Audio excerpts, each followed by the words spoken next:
আমি আব্দুল আদুর দ্বারা আমার অত্যন্ত স্নেহধন্য ছোট ভাই উনি যে বললেন যে বেগম খালেদা জিয়াকে ক্ষমা চাইতে হবে 1913-14 সালে, তারপরে সার্চ কমিটি গঠনের প্রস্তাব দিলে সেটা বিবেচনা করা যেতে পারে বা দিতে পারেন। আমি যদি বলি যে ক্ষমা চাইতে হবে আওয়ামী লীগকে, তো সংবিধানের তত্ত্বাবধায়ক সরকার বলে কোনো বিধান ছিল না। সেই তত্ত্বাবধায়ক সরকারের দাবি আদায় করতে গিয়ে 173 দিন হরতাল করতে হয়েছে, গাড়ি ঘোড়া রাস্তাঘাট অবরোধ করতে হয়েছে, ভাঙচুর করতে হয়েছে,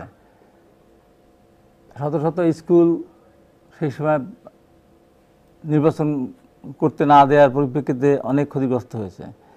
এবং রংপুরের মতো জায়গায়, রংপুরে 22টা আসনে একটি জায়গায় নির্বাচন হয়নি, গাজীপুরে নির্বাচন হয়নি। আমি যে নির্বাচনী এলাকা, আমার বাড়ি ঈশ্বরদী, পাবনা 4, সেখানেও প্রথম দফায় নির্বাচন হতে পারেনি, পরে পুনর্নির্বাচন হয়েছে। তাহলে এগুলি কেন করলো? 13-14 সালে আন্দোলনটা কেন হলো? যেটা সংবিধানে ছিল না সেইটা আওয়ামী লীগ আন্দোলনগুলো, তার পরিপ্রেক্ষিতে বিএনপি চেয়ারপারসন বেগম খালেদা জিয়া এক 15 ফেব্রুয়ারি নির্বাচন করে সংবিধানের তত্ত্বাবধায়ক সরকার বিল প্রথম অধিবেশন নিয়ে আসলেন। কিন্তু আপনারা তো সেইটা কেন বাতিল করা হলো? যেখানে বিচারপতি খালিদ হক বলেছিলেন যে বাংলাদেশের বর্তমান পরিপ্রেক্ষিতে আরো 2টি নির্বাচন হতে পারে, জনগণকে সম্পৃক্ত করে আপনাদের দাবিতে আদায় করতে পারেননি আপনারা। জনগণকে সম্পৃক্ত করার ব্যাপার না, কেন সম্পৃক্ত করতে পারেন না, জনগণের সম্পৃক্তের ব্যাপার নেই বলে 1996 সালে 15 ফেব্রুয়ারি নির্বাচন হলো। সেই নির্বাচনের সময় আমি অত্যন্ত গুরুত্বপূর্ণ ভূমিকা পালন করেছিলাম নির্বাচন ঠেকানো, নির্বাচন পরবর্তী সময় এবং জনতার মঞ্চ করার ক্ষেত্রে। জনতার মঞ্চ তো রাত্রি সকালবেলা ভেঙে দিয়েছিল পুলিশ। সেই মঞ্চ যদি ওখানে পুলিশ কন্টিনিউ করতো, কোনো ক্ষমতায় কাজে লাগতো না, কোনো জনশক্তি দিয়ে কাজে লাগতো না। বিএনপিটা মনে করে নাই, ওইভাবে মিন করে নাই।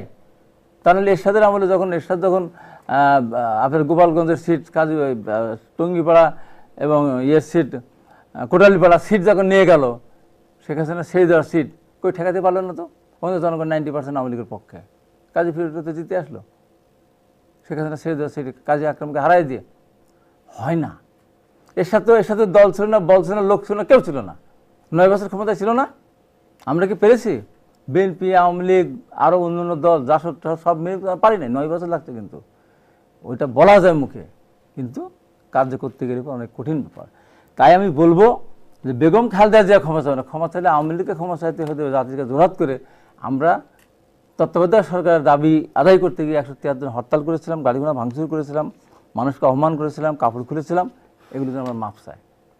তত্ত্বাবধায়ক সরকারের দাবি যদি সংবিধান থেকে যদি না কেটে দিত বা তত্ত্বাবধায়ক সরকার বিধান থাকতো, তাহলে কি আমাদের আন্দোলন করা লাগতো 2013-14 সালে? অবশ্যই না। তারপরে আরেকটা যে কাজটা করছে, সেটার জন্য জাতির কাছে একসঙ্গে ক্ষমা চাইতে হবে। সেটা হলো 2015 সালের 23 জানুয়ারি বেগম খালেদা জিয়াকে অফিসে যে আটকে রাখলো, সাবেক 3বার প্রধানমন্ত্রীকে যে পানি বিদ্যুৎহীন অবস্থায় রেখে কিছুদিন, এদের জন্য ক্ষমা চাইতে হবে। এখন প্রশ্নে এসব কথা না বলে দেশনেত্রী বেগম খালেদা জিয়া অত্যন্ত পরিষ্কারভাবে উনি বলেছেন যে একটা সার্চ কমিটি গঠন করা হোক নিরপেক্ষ ব্যক্তিত্বদেরকে, এবং তাদের মাধ্যমে একটা সঠিক নির্বাচন কমিশন গঠন করা হোক যিনি সুন্দরভাবে নির্বাচনের পরিচালনা করুন। খালেদা জিয়া বলেন তো নাই যে সার্চ কমিটিতে আমি যাদের নাম দেবো তারাই নির্বাচনে সার্চ কমিটির মেম্বার হবে, তা তো বলেন নাই। আমার মতো করে নির্বাচন কমিশন গঠন করে দেন খালেদা জিয়া, তা বলেন নাই। উনি একটা আলোচনায় নিয়ে আসলেন, সেই আলোচনাটাকে 1 ঘন্টাও গেল না। আওয়ামী লীগের পক্ষ থেকে বলে অন্তঃশাসন। যাক, সর্বশেষ প্রধানমন্ত্রী সেদিন সংসদে দাঁড়িয়ে বলেছেন রাষ্ট্রপতির এখতিয়ার, রাষ্ট্রপতি অন্যান্য দলগুলির সাথে আলোচনা করে সার্চ কমিটি গঠনের মাধ্যমে একটা নির্বাচন কমিশন গঠন করবেন। কারণ রাষ্ট্রপতির এখতিয়ার আছে নির্বাচন কমিশন গঠন করার, কিন্তু যেহেতু এখনো আইনে পরিণত হয় নাই, সেই কারণে সেটা পরিপূর্ণভাবে তার এখতিয়ারের ভিতরে পড়ে না। যে কারণে আজকে বাস্তবতার পরিপ্রেক্ষিতে বিরোধী দলগুলিকে নিয়ে যতই বলেন না কেন সংসদে নাই, আলোচনা করার প্রয়োজন নাই, এসব বললে হবে না।